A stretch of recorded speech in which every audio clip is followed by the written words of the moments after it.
when Noah asked me to do this talk, I was like initially very worried because he asked if I would like to do a demo rather than a talk. And this is problematic for me because my company is not even public yet. So I asked him, can I do a talk that leads into a demo? And he said, sure, what do you want to talk about? And I said, a history of people talking to their computers. And he said, well, you've got 10 minutes. And I said, a brief history of people talking to their computers. So I'm going to rip through this pretty fast. I've watched a TED Talk or two, and TED Talk producers always advise to make their talks personal. So I started to think, when was the first time I tried speaking to a computer? Go ahead, think about it yourself. When was the first time you tried speaking to a computer?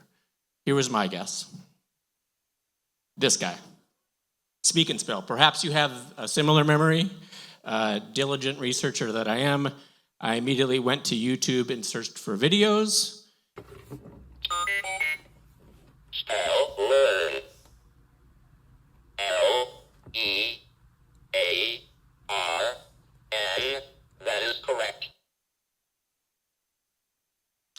So as it turns out, my memory was sort of wrong. I could have sworn that I spoke to speak and spell, but the YouTube mass memory machine insists that it spoke to me, which made me start to wonder, am I perhaps have a bad childhood memory? Could this be another Mandela effect kind of thing going on here, another Berenstain Bears to rob my childhood memories? Anyway, so I thought, well, there's a different way to do this. Why don't I try to think of the first time I saw someone else speak to a computer? And I don't know about you, but for me, no doubt, it was this guy. Apologies to anyone under 30 here, maybe 35, I'm not sure. But this is David Hasselhoff with Kit from the show Knight Rider. Kit was a talking car. Here is what talking to computers looked like in 1982. Oshkosh. Oklahoma. Wrong. We're only using place names with a double vowel and a double consonant. Oklahoma has 2 sets of double vowels, but no double consonant.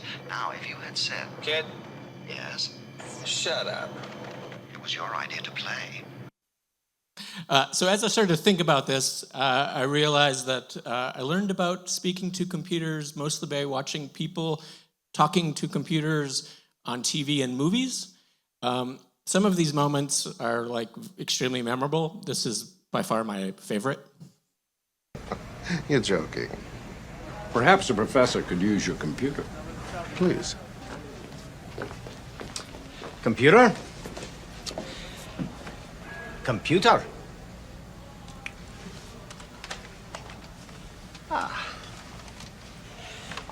Hello, computer. Just use the keyboard. The keyboard. How quaint. I like Scotty cracking his knuckles there. So most of the time we think of science fiction as something that anticipates the future, but in this case, science fiction was actually playing a little bit of catch-up. The computer that Scotty sits down there in front of was none other than the invention of this man. Really, for the second time ever, we'd like to let Macintosh speak for itself. Hello, I'm Macintosh. It sure is great to get out of that bag. So that's Steve Jobs 2 years earlier, before that Star Trek scene, introducing the world to something called the Macintosh. I am sure most of you are very familiar with the 1984 commercial, but this, in a lot of ways, was my Super Bowl.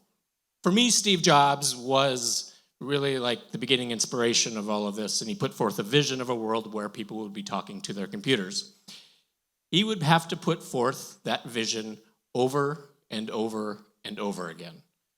But the first time you saw that video, you couldn't help but think, talking to computers seemed like it was just around the corner. But a decade later, we were still waiting for that moment. Some of you might remember that voice control was built into Windows Vista. I simply say, start listening. Start. And you'll notice we went right to our start menu.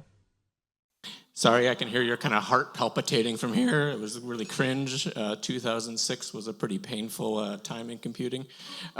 Let's jump ahead another half decade to the future, or what seemed like the future. More than 25 years after he introduced the Macintosh, Steve Jobs was still working on his voice-activated computer project. This is the launch of Siri. I love this clip because Phil Schiller here sounds a lot like me in this very talk. Left one thing out, and this is really cool. It's a feature all about our voice. Because for decades, technologists have teased us with this dream that you're going to be able to talk to technology and it'll do things for us. Haven't we seen this before over and over? But it never comes true. We have very limited capability. You just learn a syntax, call a name, dial a number, play a song. It is such a letdown. Such a letdown. I don't know if this is weird to say, but Steve Jobs died the day after that keynote. I think it's safe to say that no one believes Siri has been a runaway success. But it does seem to prove one thing. People were really willing to try speaking to their computers. It just didn't seem to quite work yet. A few years later, this gizmo came along. I bet most of you have one of these in your home, possibly 2 or 3. Alexa ended up selling over 500 million units. Finally, it seemed in 2015 that voice interaction was working. But there didn't seem much to do. I would guess most of you use Alexa to set a timer for boiling eggs or to play music. Alexa, play Born to Run. Oh, sorry. I hope Noah doesn't have to pay public performance royalties for that. Anyway, I get it. I get the skepticism when you hear someone say, people are going to be talking to their computers in the near future. Because honestly, we have been here before. And as you just saw, we have been here many, many times before. If you follow Noah on social media, you know this is the question he likes to ask people. It's a recurring question in one of his newsletters. For me, when it comes to voice, it wasn't just an aha moment, but rather a series of really holy shit moments. This was just one of them. This is from 6 months ago when the voice model Sesame dropped. This is a voice recording of my coworker Gavin putting together something that would eventually be the origins of our company, and which I'll show just a little bit of eventually here. So listen closely and tell me, can you even tell which is the AI voice and which you would guess is the human? You're kidding me? Embezzling? For 4 years you think you can just waltz in here and threaten me? You got some serious nerve, punk. You think you're the only one with skeletons in the closet? Ooh, This little tell me game? your skeletons, because I know them. You better tell me some skeletons. What do you got? You think you know? You think you know everything? You're just a cog in the machine, kid. A replaceable one at that. I built Oh, this no, empire, I you're could not going to tear it down replace just me, as- because I know what you did in Malta in 2027. Malta? 2027? What are you babbling about, you little worm? I was polishing my platinum records while you were still wet behind the ears. In the past 18 months, there's been an effective Cambrian explosion in voice technology. Voices are now super emotive, and latency is effectively 0. Other companies are using this technology to create tech support centers and drive-through ordering bots. We want to create an entertainment company. So finally, that brings us to my company. It's called AndThen. We're building a platform for people to interact with characters using only their voices.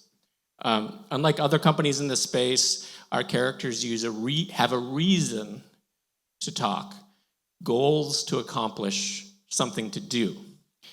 It's building stories, it's layers of gamification, it's new story formats.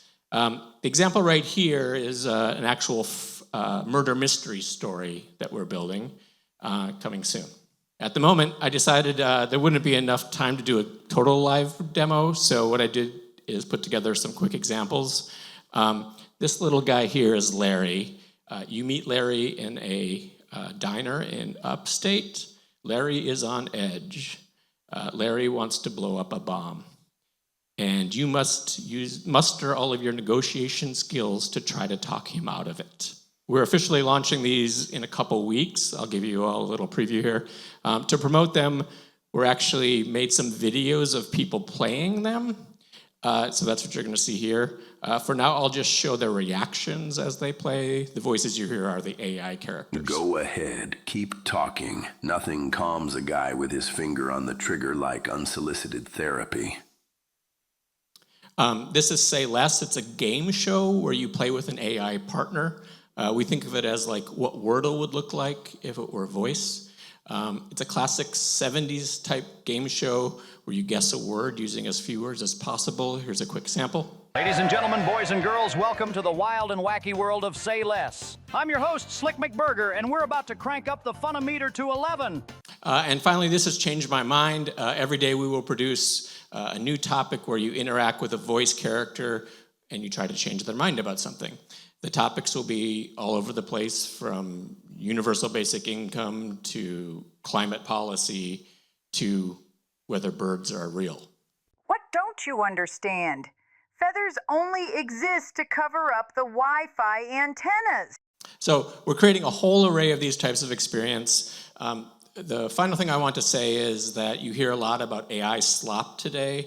To be honest, when I see some of what's out there and I read some headlines, I understand why. We aren't interested in contributing to that. We believe AI is really potentially a hugely creative tool, which is why ultimately we aren't building gimmicks. We are creating an entire creator platform for anyone to be able to make these. Like Roblox gave so many young creators the taste of game design, AndThen will be a platform that onboards creators to a new world of entertainment. And thanks.